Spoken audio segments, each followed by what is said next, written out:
Topic po natin mga healthy foods na pinakamaganda, 15 ito para sa diabetes, para bumaba ang blood sugar. Pero itong ituturo ko sa inyo, actually pwede sa lahat ng sakit.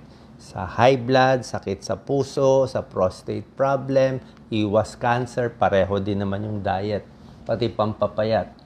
Pag diabetes ang focus natin, gusto natin yung glycemic index. Gusto natin mababa yung glycemic index, ibig sabihin, pag kinain natin yung pagkain, hindi masyado tataas yung blood sugar. So, bawat pagkain may level yan. Gusto natin less than 55. Pag less than 55, kahit kumain ka marami, hindi tataas ang blood sugar. Tulad ng mga gulay, 15 lang ang glycemic index. Kaning puti, ayan 80. Ang bilis tumaas ng blood sugar natin. 15 foods. Number 1, spinach. Okay? Green leafy vegetables, spinach, alokbati, mga kangkong, saluyot, lahat po yan very healthy. Vitamin C, may iron, may antioxidant, at dahil marami siyang fiber, nakakababa din ng cholesterol. So, okay ito sa blood sugar nyo. Kahit marami kainin nyo, pwede. Para sa diabetes, number 2, okra. Di ba? Ang tip ko nga sa okra, huwag niyo masyadong malaking okra, yung mga 4 inches lang, at mas maliit para hindi ganun katigas. Kasi kung malaki masyado, matigas na siya. Pati yung mucilaginous sa loob, yung parang sipon-sipon, healthy din yon. Yung mga sipon-sipon sa loob, maganda yan para sa may hemorrhoids. Mas madulas pag dumi. Okra, may potassium, vitamin B, vitamin C, folic acid. Actually, di ba yung iba yung nilalagay yung okra sa tubig, iniinom, pwede naman siguro, pero wala akong makitang scientific basis doon. Kainin na lang natin yung okra. Very healthy po yan. Number 3, para sa diabetes, ampalaya. Sa heart disease, sa high blood, sa cholesterol, pwede ampalaya. May pag-aaral nga, ito may pag-aaral to na pag kumain ka maraming ampalaya, equivalent niya, parang uminom ka na ng isang tableta ng diabetes medicine. Nakakababa talaga siya ng blood sugar. Okay? Pero syempre, kung meron kayong maintenance ng doktor nyo, tutuloy nyo pa rin. Diba? Kung may insulin kayo, tuloy nyo pa rin. Pero pag ito kakainin nyo, mas bababa. Baka mabawasan ang gamot ninyo. Number 4, ito broccoli, cauliflower. Ang broccoli, hindi lang siya talaga pampababa ng blood sugar, na maganda rin sa cholesterol. Meron siyang anti-cancer properties. Sa lahat nga ng mga gulay, medyo special itong broccoli. Pinag-aaralan talaga nila. Anti-cancer properties, vitamin C, fiber, tsaka iron. Number 5, carrots. Diba? Carrots, may beta-carotene, vitamin A, vitamin K. Napakaganda nito, anti-cancer. Takot sa breast cancer, gusto natin umiwas. Maganda talaga ang carrots. Very low calorie. At 15 lang ang glycemic index niya. Kahit kumain kayo ng marami, pwede. Ako gusto ko gino-juice siya kasi matigas kainin So, pwede yung shake, gino-juice, napakaganda ng carrot shake, di ba?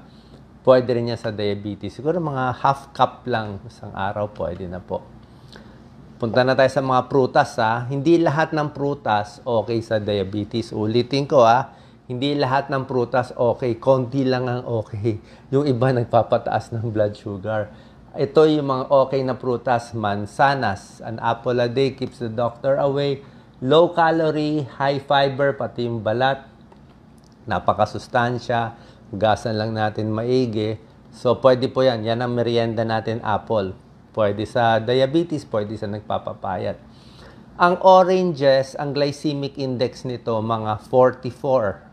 Mas mataas ang gulay, 15 Pero pwede pa rin naman. Siguro isa, dalawang orange, wala namang kaso. Mataas sa vitamin C, sa potassium, sa folate. Alam naman natin, sobra siyang rich in vitamin C. Pampalakas ng immune system natin, di ba? Imbis na uminom kayo ng mga tablet ng vitamin C, isang orange, parang isang tableta na yan. Plus, pwede rin yung mga iba, yung mga dalandan, yung lemon, yung calamansi, pwede naman po lahat yan. So, sa tamang dami, very healthy po ang orange. Para hindi magka-infeksyon, hindi magkasakit, ang diabetes prone magkasakit kasi humihina yung katawan nila. Ito, sa Pilipinas, marami tayo suha, di ba? Suha, kita mo, high fiber, Very high fiber siya. Vitamin B, vitamin C, may potassium, may fiber pa siya. Gaano karaming suha? Wag naman sa buong suha. Ngayon, mga 4 na piraso. At gusto natin, okay yung matamis, pero wag lang yung overripe. Ayaw natin yung prutas yung masisira na, yung sobra ng tamis. Kasi yung parang overripe na siya, hinog na, mas mataas yung glycemic index nun. Yung tamang-tamang hinog lang. Strawberries, very healthy, very low calorie. Ito maraming pag-aaral to. Maraming antioxidant, anti-cancer din to. Broccoli, ang gulay na anti-cancer. Strawberry, yung anti-cancer. Lahat ng berry. Blueberry, raspberry, wala tayong ibang berry. Sa Baguio, mas mura ang strawberry. So, ito po, very low calories. Depende lang sa dami ng ilalagay niyong asukal, gatas, o condensed milk. Konting-konting asukal lang. Ano ang ginagamit natin asukal, Doc Lisa? Maganda eh. Cocoa sugar. Cocoa sugar, nakita ko, 1 teaspoon of sugar, 20 calories lang. O medyo mababa siya. Kamatis, di ba? Kamatis, may lycopene, may vitamin C. Pwede talaga yan. Sa lahat ng, sa isda, sa gulay, very healthy ang kamatis. Hindi po masama ang mga buto. Huwag matatakot sa buto ng kamatis. Napakaliit niyan. Hindi yan magiging prone for appendicitis. So, kamatis, very healthy. Mababa pa sa calories. Siyempre, sabi mo, Doc, wala naman bang ulam dyan? Siyempre, may ulam tayo, isda, okay?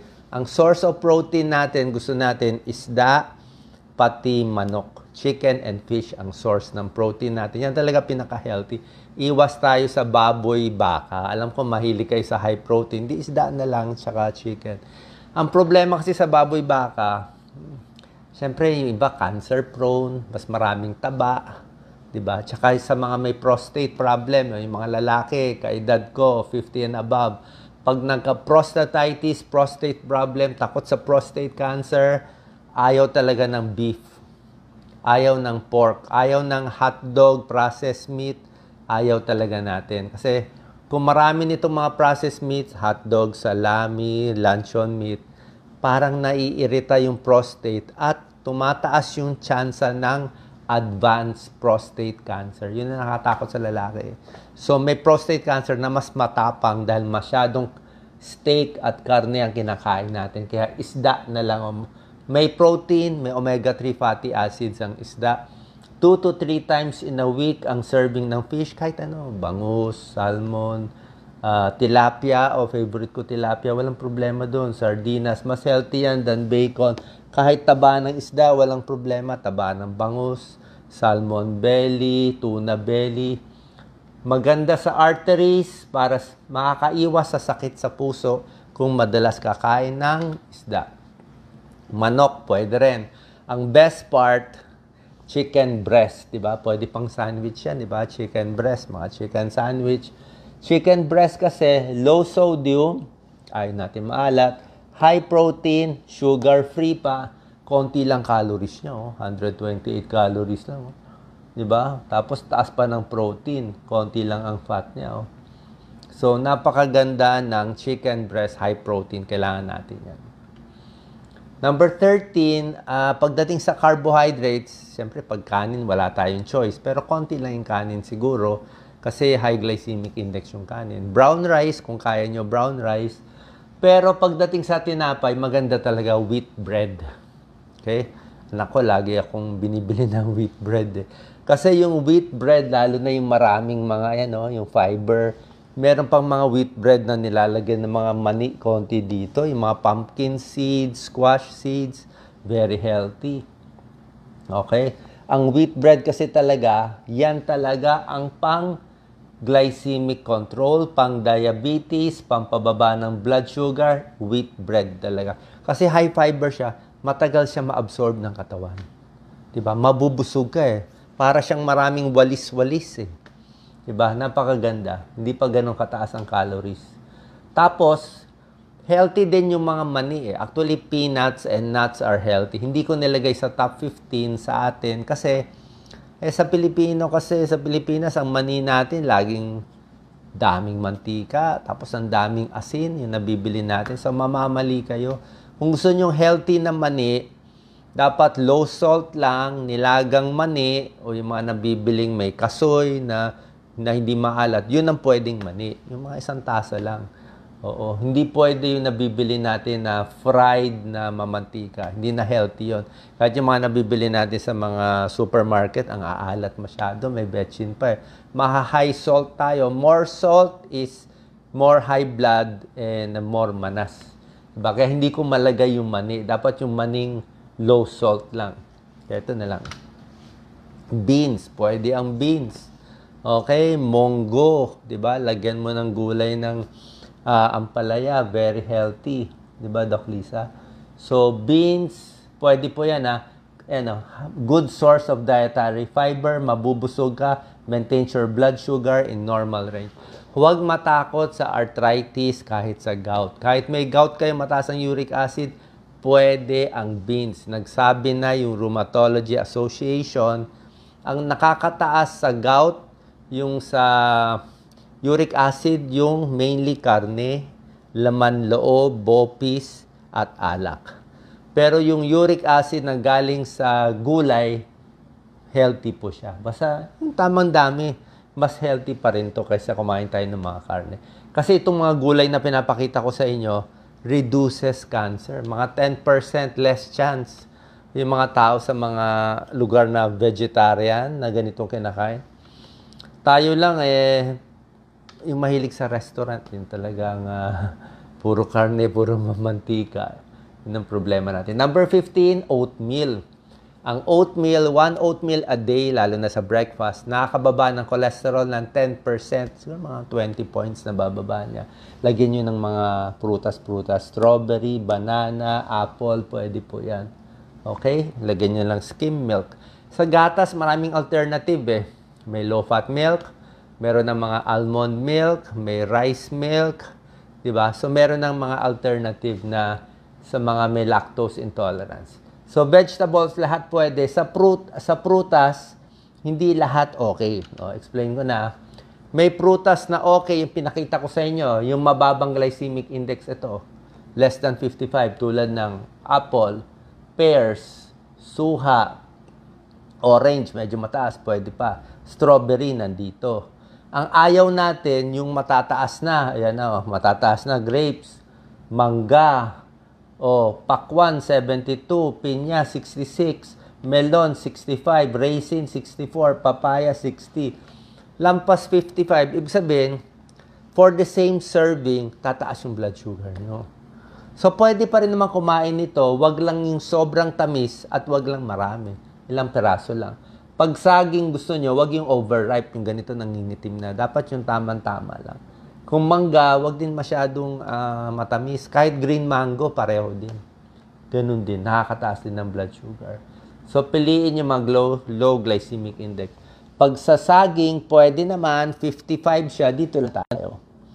Wag yung ganyang overripe. Kiwi, ito mga honorable mention. Kung may kiwi, healthy naman.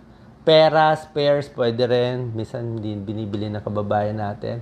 Gusto natin ang blood sugar nyo mababa, ha? Below 126 mg per DL, normal nga, 100 lang eh.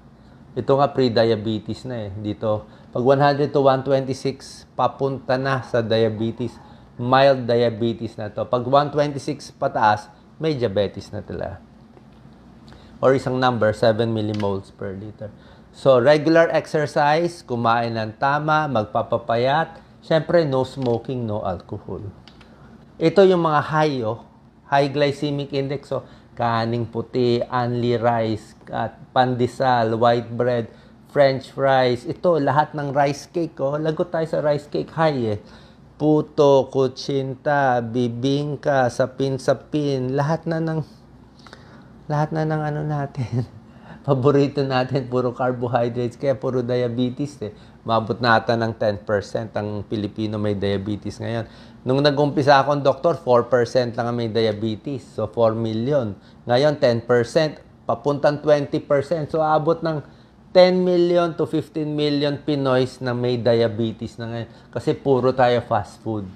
Moderate glycemic index, brown rice, wheat bread, sweet potato, banana. Gusto nyo pa mas healthy, ito mga apple at mushroom.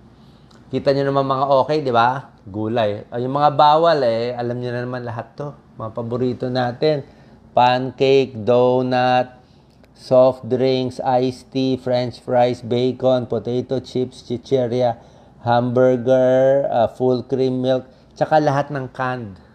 Pag nilata na kasi ang fruits, nilalagyan ng syrup Pag nilagay na sa lalagyan, may syrup na, hindi na siya fresh Mas maganda yung fresh. Pero kahit fresh ang fruits, pinipili pa rin Sa mga diabetic, pinipili pa rin. Hindi ito.